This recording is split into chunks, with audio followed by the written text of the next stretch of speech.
Baik, wa idh ja'alnal baita mathabatan lin-nasi wa amna. Dan ingatlah, pelajarilah, Allah, pahamilah ketika kami telah jadikan, tetapkan Ka'bah itu sebagai pusat aktivitas bagi manusia. Ingat, pusat aktivitas. Kalau saya katakan pusat, titik sentral bukan? Sentral ya. Kalau sentral itu tengah-tengah bukan? Perhatikan, ini sudah kalimat Allah. Kalau sudah kalimat Allah, saya yakin pasti akan terbukti dengan pendekatan apapun. Allah sampaikan titik sentral aktivitas kehidupan manusia itu sentralnya, tengahnya Ka'bah. Manusia hidupnya di mana? Bumi. Lihat, bumi.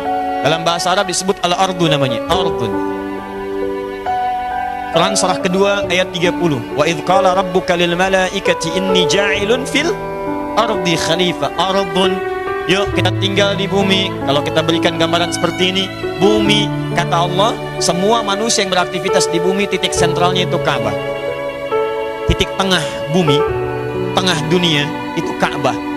Jadi kalau Anda ingin cari garis pertengahan di muka bumi ini, yang jadi patokan dalam sisi geografis kehidupan di muka bumi, itu tengah-tengahnya Ka'bah. Makanya dulu saat orang pertama kali, orang Islam yang membuat peta dunia, peta di bumi, peta bumi disebutnya, dulu menetapkan titik tengahnya itu Ka'bah, Mekah. Begitu titik tengahnya disebutkan di Ka'bah di Mekah, itu ukuran kanannya, kirinya, atasnya, bawahnya seimbang semua. Dan ukuran waktunya normal.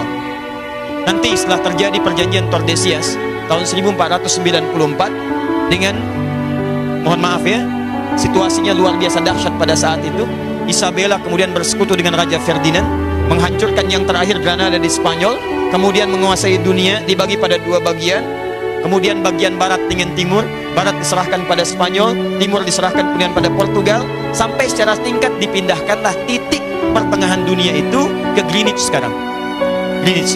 Makanya kalau Anda misalnya berikan gambaran, kalau Saudi Arabia, wilayah Qatar, wilayah kemudian gambaran-gambaran yang teluk, itu disebutnya Timur Tengah. Timur Tengah, dari mana Timur Tengah? Bukan dari Indonesia, dari Greenwich. Dari Greenwich yang ada di London itu. Padahal kalau diukur dari kita bukan Timur Tengah, itu bagian Asia Barat ya, dan seterusnya. Tapi yang mau saya sampaikan, saya ingin buktikan pada Anda semua, termasuk silahkan, mau ilmuwan manapun, coba ukur oleh Anda diameter bumi, Anda akan temukan titik tengahnya bukan di Greenwich tapi ada di Ka'bah. Karena kalau kalimat Allah diletakkan dalam kehidupan kita, tidak akan pernah ada yang keliru. Mushaf, Quran tidak pernah keliru. Hukum Allah tidak akan pernah keliru. Ketika Allah katakan Ka'bah titik dunia, maka wilayah Ka'bah, Mekah dan sekitarnya akan jadi titik kehidupan dalam kehidupan dunia kita. Ini titik tengahnya. Tapi poinnya adalah, bukan ini yang kita bahas dengan panjang lebar. Saya teruskan dulu. Wa amna, dan tempat yang paling menenangkan, tenang. Ini sudah jaminan dari Quran. Anda segelisah apapun, banyak persoalan, ketika Anda berada di depan Ka'bah, tiba-tiba hati Anda bisa tenang. Tidak percaya silakan. Anda yang pernah ke Mekah, pernah haji, pernah umrah, Anda merasakan tersendiri. Anda punya masalah, tiba-tiba depan Ka'bah tenang aja. Air mata Anda mengalir, lisan Anda berucap kalimat-kalimat thayyibah, tapi jiwa Anda tenang. Saya bermohon kepada Allah, semoga yang belum haji, belum umrah, insya Allah mudah-mudahan bisa menunaikannya. Dan tidak cukup dengan amin ya, nabung dari sekarang. Siapkan doa. Nanti Anda silahkan buktikan, begitu depan Ka'bah, demi Allah saya katakan, ada ketenangan tersendiri yang beda perasaannya. Nah sekarang teruskan.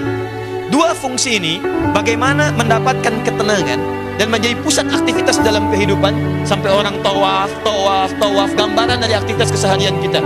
7 hari dalam sepekan, kita beraktivitas 24 jam, berputar-putar, bukan cuma berputar, tapi berzikir kepada Allah, zikir kepada Allah. Teruskan. Wa idh ja'alna al-baita mathabatan lin-nasi wa amna wattakhidhu min maqami Ibrahim musalla. Dekat maqam Ibrahim silakan tunaikan salat.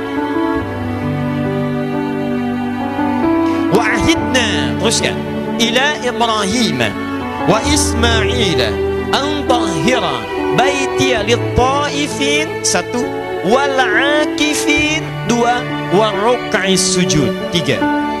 Dan kami perintahkan kepada Ibrahim alaihissalam, Ismail alaihissalam. Perhatikan apa perintahnya?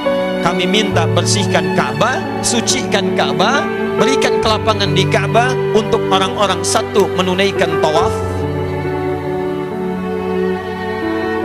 2, i'tikaf, Masya Allah, 3, ruku dan sujud, salat, ruku dan sujud.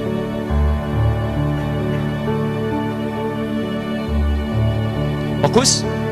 Disampaikan di ayat ini kata Allah, area sekitaran Ka'bah berikan ke lapangan supaya orang pertama bisa tawaf.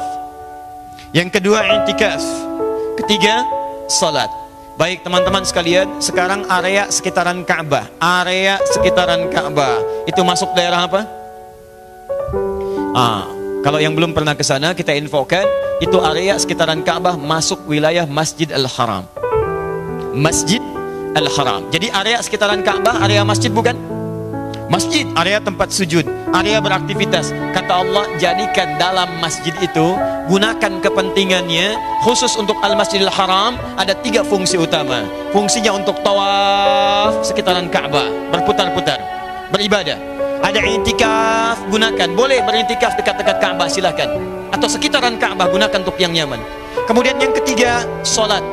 Sholat, sekarang banyak orang tunaikan sholat di sana, tidak akan terputus insya Allah sampai dengan kiamat. Fungsinya apa? Fungsinya adalah 1. Tunaikan untuk tawaf, 2. I'tikaf, 3. Sholat. Diambillah hukum ini kemudian secara umum bagi setiap tempat yang dinamakan masjid. Kekhususan Ka'bah, boleh karena ada Ka'bah di dalamnya, tawaf berlangsung. Tapi masjid-masjid lain yang tidak ada Ka'bah di dalamnya, maka boleh gunakan sebagian dari fungsi yang 3 ini. Apa diantaranya? Untuk i'tikaf, untuk kemudian salat. Yang ingin saya sampaikan, hukum pertama ketika Allah menerangkan fungsi masjid, salah satunya disebutkan oleh Allah, boleh masjid itu digunakan untuk kepentingan i'tikaf. Dari sinilah kemudian Nabi menguatkan bahwa i'tikaf hanya boleh kemudian dilakukan di masjid. Jelas sampai sini? Tidak ada i'tikaf di rumah. Jelas ya? Ustaz, saya juga semalam i'tikaf. Alhamdulillah. Di mana? Di kamar. Ya. Jadi kalau Anda kemudian ingin manfaatkan waktu untuk beriktikaf, maka pertama kali disampaikan oleh Al-Quran, diisyaratkan kemudian di mana tempatnya? Masjid. Bagi Anda yang bisa ke Baitul Haram, ke Masjid Al-Haram, silakan i'tikaf sekitaran Masjid Al-Haram, dekat dengan Ka'bah. Anda yang tak bisa berangkat ke sana, setiap tempat yang dinamai dengan masjid dan benar syarat dan rukunnya, maka beriktikaflah di situ untuk mendekat kepada Allah Subhanahu wa taala. Sampai sini paham? Sekarang pertanyaannya, apa itu i'tikaf? Apa itu i'tikaf? Saya tuliskan pakai bahasa Arabnya. Kalau tawaf itu sudah mafhum. Salat tidak perlu dijelaskan lagi. Tapi i'tikaf ini gambaran pertemuan di malam ini yang penting kita pahami dari awal kita berjumpa di sini supaya beberapa hari ke depan kita maksimal dalam memahaminya.